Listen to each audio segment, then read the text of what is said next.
As I mentioned at the start of the show, we have Lieutenant Colonel Alan West in studio with us. He's been here many times. Actually, you haven't been in the news studio, right? I have not been in the news studio. It's a beautiful studio. Isn't it so cool? It is. And I mean, this is the real traffic out here, folks. This is the real 635.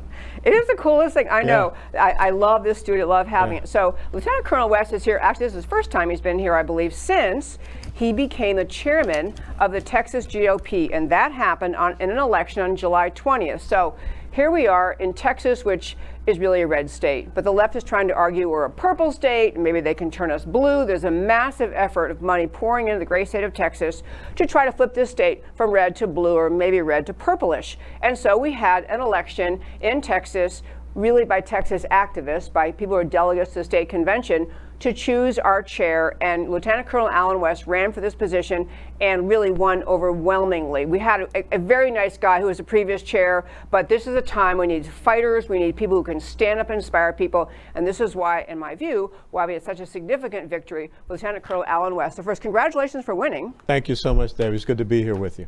So tell me what does this involve? Now you're trying to get Texas to stay red. What are you doing in your job all the time? Well, the most important thing is to get out all about Texas. Tonight we have a candidate forum up here in Frisco, Texas, because right now the Democrats are really targeting North Texas. They want to be able to flip the Texas State House. They're 9 seats away from doing that. I think we can prevent that from happening, especially when you look at the comparison contrast of, like I always say, and I share with you, the rule of the law versus the rule of the mob. And even though they try to say that this is Donald Trump's chaos and violence, they have embraced it, they have created it, they tried to dismiss it, and now they own it. So when you look at what is happening, such as you just showed here in Dallas, what we saw happen in Rochester, New York over the weekend, people are sick and tired of this, and they don't want to allow the mob to be in control, and definitely not here in Texas.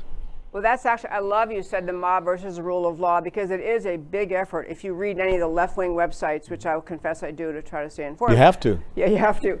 They are trying to say all this mob violence from Portland to Seattle to Chicago, every city where you see it, is all the fault of Donald Trump. And it'll all be better, everything will be better if we just get rid of Trump. But it's all happening in Democrat-run cities. Absolutely. Democrat-run cities and primarily Democrat-run states. And so you cannot put that on the feet of the president, especially when he's saying, I'm willing to come in here to Portland. I'm willing to come in here to Seattle. I'm willing to come in here to Chicago to help you out. And what do you see those mayors, what do you see those leaders saying? We don't want you there. He goes to Kenosha, Wisconsin to try to diffuse the situation and talk to the police there. But the thing is, think about what's happening right here in Texas and what is supposedly the capital of Texas, Austin, where just a few weeks ago, the city council, which has 2 avowed socialists on it, defunded our police in Austin by $150 million. And they've already seen an increase of crime. And the exact same thing also is happening right here in Dallas, where you have Eric Johnson and the city council here talking about defunding the Dallas police, which is already short thousands of officers. That was actually a big movement, I think, in the fall. I mean, it's been ongoing for a while, that there are insufficient resources for the Dallas police. People start recording how I made a call in an actual emergency, how long it took before someone came. Yes. Police officers saying we're stretched too thin. Yes. Okay, but I want to ask you about this, because you're a great political thinker about all this. So the defund the police thing, if you are on the side, say you're on the side of the common man, I mean, what do you think the strategy is of people on the left saying defund the police, when to most people it sounds that's too scary, and what are we going to do when crime happens? Well, the thing is, the left talks within a very narrow echo chamber. And so when they say they want to abolish ICE, that means that they want to have criminal and illegal immigrants, violent gangs like MS-13 roaming our streets. Here in the state of Texas, we're the #1 state in the United States of America for human and sex trafficking. Just 2 weeks ago, we had 10 human trafficking stash houses along the Texas-Mexico border that were busted. Now they want to defund the police, so they want to take away that law and order aspect. And then on top of that, all you have to do is understand that they don't support our Second Amendment rights.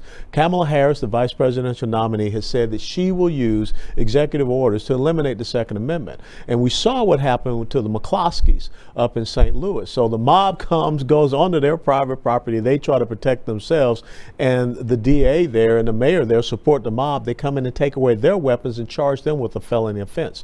So if you're the common man and you're sitting back and looking at all of this, when you look at the news tapes of people trying to just sit out and have a nice meal on a Saturday night, and the mob comes up and destroys their table and runs them off. That was in Rochester, New York. They're pushing people, to the side of saying, we want the rule of law. We want law and order. We don't want to live terrified. And you started out in your first 5 by saying what is so important. We're facing a domestic insurgency. And when you look at Antifa, when you look at Black Lives Matter, these are domestic terrorist organizations. When you start to have people saying, if our demands are not met, we're going to burn the system down. When you have Black Lives Matter that, as the young lady in the clip showed, they're not talking about any issues facing the black community. But yet they're going out and saying looting, this criminality, that's all part of you taking your reparations back. So the common man and common woman, where the Democrats think they're going to win in the suburbs, I think they're going to get a huge surprise. I do too, and I have thought about this a lot in the show, because first we had, right after the incident in Minneapolis, we had a lot of riots. I thought if I were in charge of the left-wing mob in this country, I would say, we better tamp it down here, because this is scaring people. Yeah. But it grows and it grows, and I don't know whether the orchestrators of it have lost control. They completely have. It's kind of like in the Dr. Frankenstein. Okay. No, I'm serious. Yeah. He created the monster. The monster gets out of the lab, roaming the countryside. And it was just a couple of weeks ago. It was something very important. You have to flip over, and I'm watching CNN, and Don Lemon and Chris Cuomo are having an exchange. And they start to say that the mob violence has to stop. Now, the House Judiciary Committee Chairman Gerald Nadler has said that Antifa is a myth. But here you had the CNN commentator saying it has to stop. And why did Don Lemon say it has to stop? Because it's hurting us in the polls. They don't care that it's wrong. They don't care that it's affecting people in their everyday lives, and they don't care that people are being hurt. Businesses and homes being destroyed. They just want to be able to win. And so they don't care. And so even if they win this election, the mob will continue on. They just want the mob to kind of be silent, but they can't. They've created this entity, and they are acting with impunity, and I think that they're our best commercial advertisement. They are. If I were running for office this fall, whether it was my personal ad or just the party, this is the future of America. Rule of law versus the rule of mob. Yep, it is amazing. So, but even on a deeper point than that, it is the behavior's unbearable, untenable. We can't have that. But there's also this rise in actual belief in Marxism and socialism. Mm-hmm. It's not just violent behavior, but the demands and the push is for actual Marxism. Sure. And I think in this country, most people in the ballpark of our vintage, we thought we would never see this in America. We thought we all learned the lesson from childhood. That free America and America's the other side isn't. And so it's a hard thing to convince voters, I think, that the left really means it. They think, I got some Bernie Sanders, he's pretty extreme. But the Democrat Party used to be. Right, go ahead. That used to be. When I was in Congress in 2011, 2013, you could point to the Congressional Progressive Caucus and say, these people are socialists, these people are borderline communists, and you get attacked for that. But now they're claiming that, they're accepting that, they're saying that. And so what is so interesting is that most of us believe in the 3 branches of government: the executive branch, judiciary branch, legislative branch. The left believes in the 3 branches of rule. And those 3 branches of rule are academia, media, and the courts. And what you have seen happen over the last 60 to 70 years in academia is that all of these left-wing socialist professors have been in there and constantly not educating but indoctrinating our children. And now when you look at some of the curriculum, some of the things that they're talking about, even down to, elementary school level, 3rd through 8th graders, they're starting that same indoctrination to create that next generation of radical socialists. And that's why school board is so important, Debbie. That's an important elected position. It really is. And the indoctrination of socialism, you're right, starting at very young ages, college, grad school, everyone, it's kind of permeated academia, while the American right, the conservatives were kind of asleep at the wheel, didn't really see it coming, saw little bits and pieces, but didn't realize what an intentional orchestrated thing it was. In addition, though, there was the 1619 Project, and I saw your email, I think today, was talking about the 1619 Project, another effort to just, it's really to turn American youth against America? Why don't you, because you were talking about the danger of the 1619 Project. Well, it's incredibly dangerous. This is the thing that the New York Times has come up with to basically say that America was not founded. America did not start with the Declaration of Independence on July the 4th of 1776. America started in 1619 when the very first slave touched the shores here. And so that is trying to perpetuate this belief that America is this systemically racist country that has always seen, people of color as, in this way and continues to see people of color in this way. Well, that's just an absurdity when you think about Crispus Attucks was one of the black men, a freed black man that was shot during the Boston Massacre. This is not just revisionist history. This is an eradication of history. And it's so dangerous because now they want to teach the 1619 Project in our schools. And so you're going to have a generation of kids that they will never know the Declaration of Independence. They will never know about the Revolutionary War. They will think that America got started in 1619. It's really, if you were a leftist, it's a pretty brilliant strategy because you can explain it to a certain degree by saying, well, we should really understand the deeper roots of American history. The country didn't get populated overnight. We had all this history. So we're just trying to expand your understanding. But it's not trying to expand knowledge or understanding. It's trying to turn youth into hatred for America. Absolutely. That planting of the seed of America as an evil country. And then if you've had that before 1619 Project even came along, the New York Times concoction, there was a contortion of the teaching of American history happening where kids left college thinking, well, the founders weren't very good men and they did things that were wrong. And I think I've had that reaction, and I'm sure I'd love to hear your thoughts too, but why would the leftists work so hard to convince America's youth to hate America? What's because the reason? If you want to fundamentally transform this nation, you have to undermine people believing in this nation.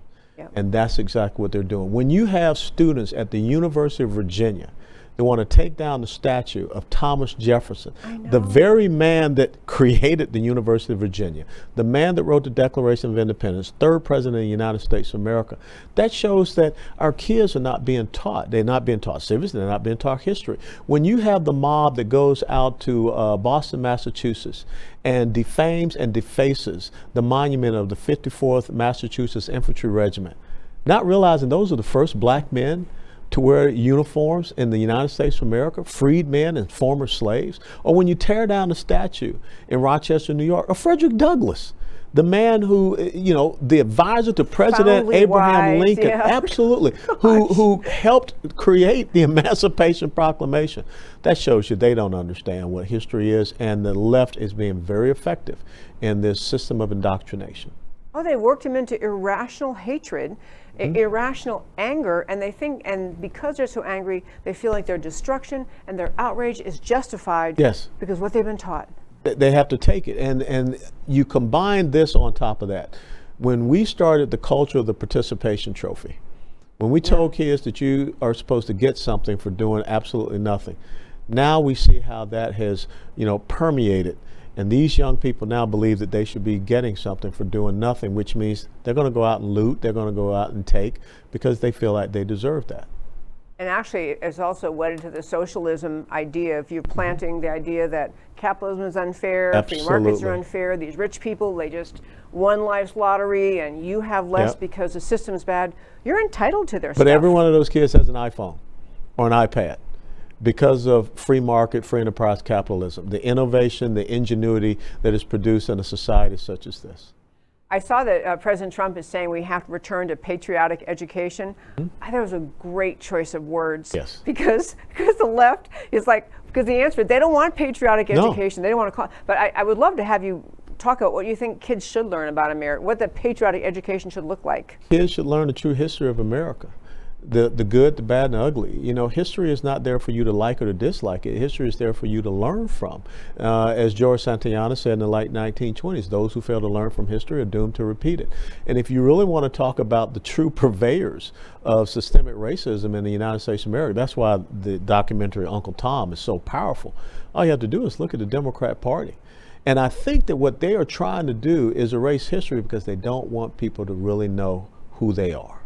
Right. I do want to talk about your documentary, Uncle Tom, which is the That came, I know, when we watched Juneteenth. That Juneteenth. was Juneteenth here Very in Texas. important day, absolutely. Yeah, and this documentary has been making the rounds, and basically it's, I don't know, is it maybe 12 main characters, you and, I'm trying to think. Yeah, the 12 to 15 main characters, Larry Elder, the late great Herman Cain, Candace Owens, and several other. And what I like the most is that new generation of young black conservatives that are being featured in that documentary. Because I'm kind of getting old, gray hair and everything like that. I got to think about passing that baton. Ageless, that's our plan. That's my plan. Yeah. Well, actually, though, the great thing about Uncle Tom was I think that there are so few voices in the media in our country that give just the chance not to characterize what black conservatives think, but to let black conservatives say, here's why. Yeah. Here's my life story, or what drives me, what I care about. Just to hear those voices and telling their stories, different little pieces of their lives, it's very profound, very powerful. So actually, I ordered one. I think you can probably still order it. I ordered Yes, you can, UncleTom.com. And I think on 1 October is going to be out on all the streaming services because it has been just that popular. And remember, this is Dallas's project. The director and the producer from Dallas, 5 of the characters in that movie, that documentary, are from right here in Dallas. So we should own that. Oh, yeah. And Larry Elder, plus he's just kind of one of the sage voices of black conservatism for decades.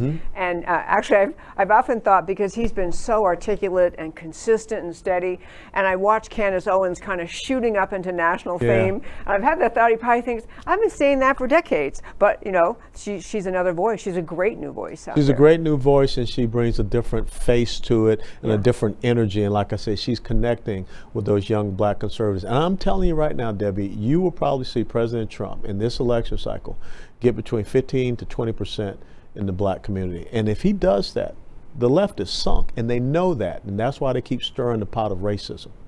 Oh, they really do. I want to tie back that. I want to go back to Texas for just a moment, but it really is. That whole Black Lives Matter movement is to spread the message that, number one, Black America is just simply repressed. We're treated unfairly. We're still slaves. Yeah, we're still slaves. Yeah. And the only answer is to vote our side, and then there's no real what they're going to do about that, but they want to keep you so outraged that you're not thinking, what are they going to do about it? In fact, they haven't done anything. In 40 plus years, 50 plus years. Yeah, since 1964 with the Great Society programs of Lyndon Johnson, which, the Civil Rights Act passed because of Senate Republicans, not Senate Democrats. But what Lyndon Johnson did with the Great Society programs was to target a specific community and make them into victims with their being so wedded to the welfare nanny state. Yep. And the young woman who we did a very brief clip of her at the start of the show, Tamika Michelle, I think is her name. She's a fireball in that. And that kind of voice, standing up for Walk Away, saying, I'm going to explain to you what's so wrong with the Democrat Party. This really, it doesn't just make the left angry, it makes them fearful. It does. If she penetrates, if Candace Owen penetrates. Star Parker, yeah, another just gem, outspoken conservative black American.